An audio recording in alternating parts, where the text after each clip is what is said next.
Komiði sæl, kæru ungmenni og velkomin í fjárfestingaráð Frímanns. Til hamingju með tímamótin, þið eruð orðin fjárráða. Það fylgir því mikil ábyrgð að vera fjárráða. Því að valkostirnir eru allstaðar og freistingarnar út allt.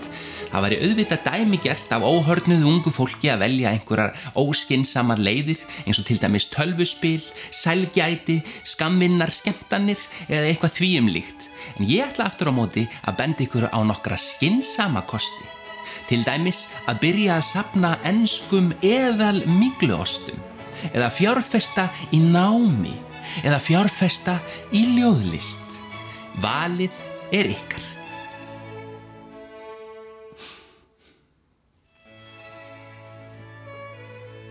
Þið eigið að velja.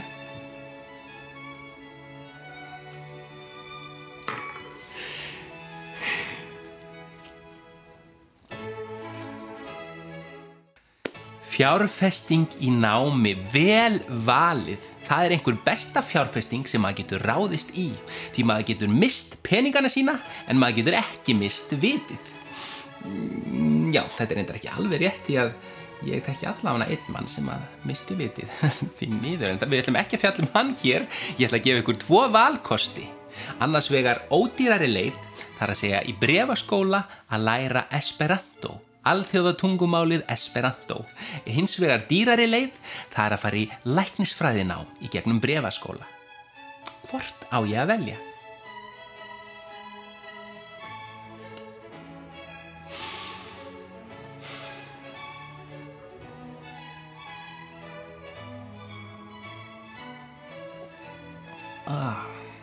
Var það kalt?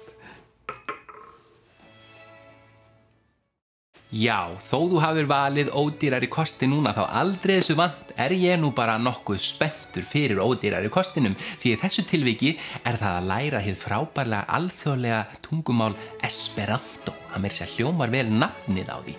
Ég trúi því að allur heimurinn muni á endanum sameinast undir þessu eina tungumáli. Esperanto og auk þess það náttúrulega byggt á einhverju fallegasta tungumáli allra tíma, latínu. Sjáum, við skulum grípa hérna niður í nokkur falleg orð, má ég sjá. Hér orðalisti. Monato, það mánuður. Oriento, það austur. Pordo, fermi. Hetziti, conduci, dextra. Attendi, þetta einhvern veginn leikur á tungunni. Lauvice. Escepte de. Kutima. Sego. Miri. Yes nepre faru vi tutte ne bedaurus tion. Þetta svo skemmtilegt. Comprengiato.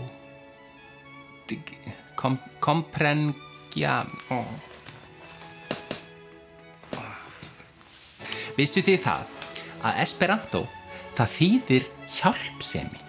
Maðurinn sem fann upp þetta tungumál, hann bjóða einhvern veginn til þannig að það væri sem einfaldast að læra það og þannig að það væri algjörlega hlutlaust, sko landfræðilega séð. Þetta er alveg heillandi tungumál.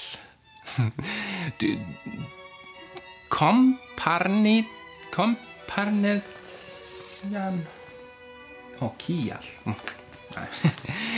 Vitið það er talið að allt frá 10.000 upp í 2 milljónir manna tali Esperanto í heiminum. Hugsið ykkur, 2 milljónir manna. Al infanoi mi ne donas monon. Monon. Mi ne donas monon. Al infanoi. No, infanoi. Do you speak English? Yeah. Speak English. Speak English.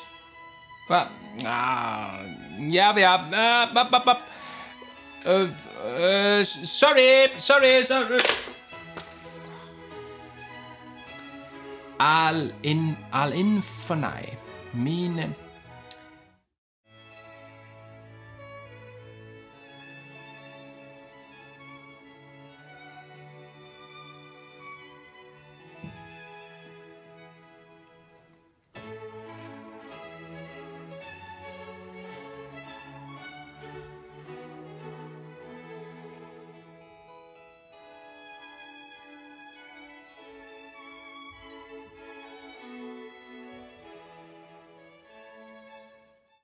Jæja, nú svo komið að ég eiginlega búinn að senda aftur allar Esperanto bækurnar því að það vildi svo óheppilega til að bækurnar sem komu í framhaldi af þeim voru því miður uppseldar. Þetta bara svo vinsælt nám og ég einhvern veginn, það þjónaði ekki miklum tilgangi að halda áfram sem mjög leiðilegt því að ég vildi svo sannarlega læra þetta mál alveg og tala það reiprennandi.